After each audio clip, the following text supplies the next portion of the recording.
kita nyo sa business, Sir, pero Ngayon, medyo hirap na. Kasi dati, medyo bata pa, medyo hindi pa may edad. Ngayon, medyo wala na, hindi. Mahina na ako. mahina naman. Oo. So, Dapat nga, retired na ako, pero wala eh. wala kayong mapagpapasahan ng yung wala ko ba kayong anak na tagapagmana ng negosyo niya, sir? Mayroon siya sabi, ayaw niya dito eh. Ah, ganun po. Halo, sir. Oh, Hindi ba 1945 ginubata? po eh. Sir, ilang taon na ho kayo sa ganitong negosyo niyo, sir? Mga 40 years na. Ano po yung Yung mga plywood lang dala ko. Oo, yan plywood? yung mga yun lang. sa labas. Yung nga po, di ba, yung pera nyo halos napupunta rin sa maintenance. Kulang pa. Nakakaya mag-budget eh. Opo. Minsan. Kasi dati mayroon. Pero ngayon kasi may na rin yung negosyo ko. Oo. Nawawala na. Kasi matanda na ako eh. Dati, halimbawa, 50 years lang ako o 40 plus o 60 pa. Okay pa. Ang bilis. Eh ngayon, line of 80 ka eh. Oo. Sir, ano po may papayo nyo sa mga bata pa lang na nagninegosyo? Para paghandaan po yung sa pagkatandaan po nila. Ganun. Kailangan masipag sila at saka magtipid sila so na halimbawa may kita sila, magtipid sila para at least pag medyo katulad ko nangyari na medyo mahina na, hindi na, kahit gusto mo pero hindi na kaya ng katawan mo, para at least mayroon ka naiipon, mayroon ka magagastos. Oo, ganyan. Yun nga po. No? Kasi mahal ngayon, tignan mo sa hospital lang, makaano na. Opo. 60,000, grabe. 4 days kayo, sir, doon sa ano? O, 5 days yata, 4 days, mga ganyan, hindi Okay. pa matanda, 4 to 5 days. Oh, Kasi mag-x-ray pa, may ano pa? mga laboratory. Laboratories ba, MRI o ano-ano pa yan eh. Opo. Ang daming Opo. gastos doon eh. Mahal pa naman sa hospital, hindi ba? Sa private hospital. Opo.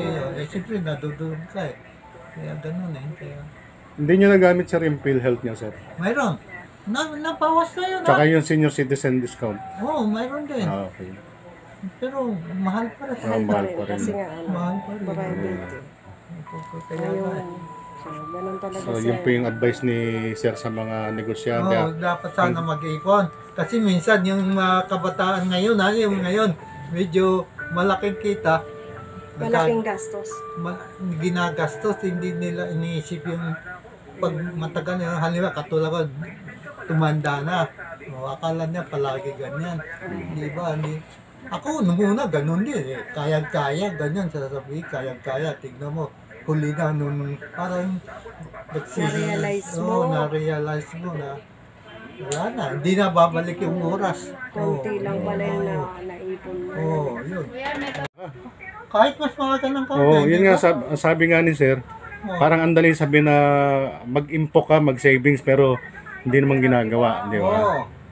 Kaya gano'n, ako mismo, sinisisi ko rin sarili ko. Pero alam mo sir, okay lang yan. Kasi bakit naman yung enjoying age mo yun eh. Kung sa bagay, yun Diba? sabi ng karamihan ng mga kasama mo. Hindi sabi ni Pastor Clapis, narinig ko Hindi, yun sa kanya eh. hindi, tama naman din yun na Enjoying age mo yun kasi mag-enjoy hindi ka naman rin, natin no? alam kung hanggang kailan kahit bata ka pa, hindi mo rin alam kung hanggang kailan ang Oo, buhay yun. mo. Oo.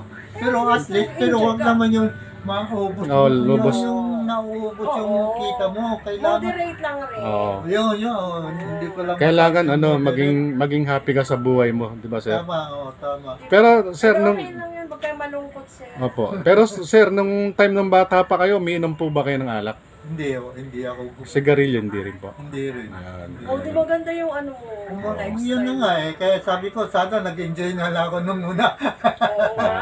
Yung mga kasama ko. Ano yun, siyempre may mga barkada ka. Oo. Ganyan. 30 plus ka. O 40, ganyan. Siyempre, meron ka mga kaibigan. Ayan, mga barkada. Oo. Sila, minsan nag-enjoy.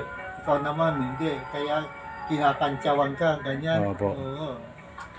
Pag ngayon, iniisip ko dapat nga tama kasi babalik ka doon, wala na, hindi ka na makakabalik. Hindi na kayang ano, no? Katulad ko ngayon, wala 80 na, no? Hindi na. Wala na, hindi na pwede.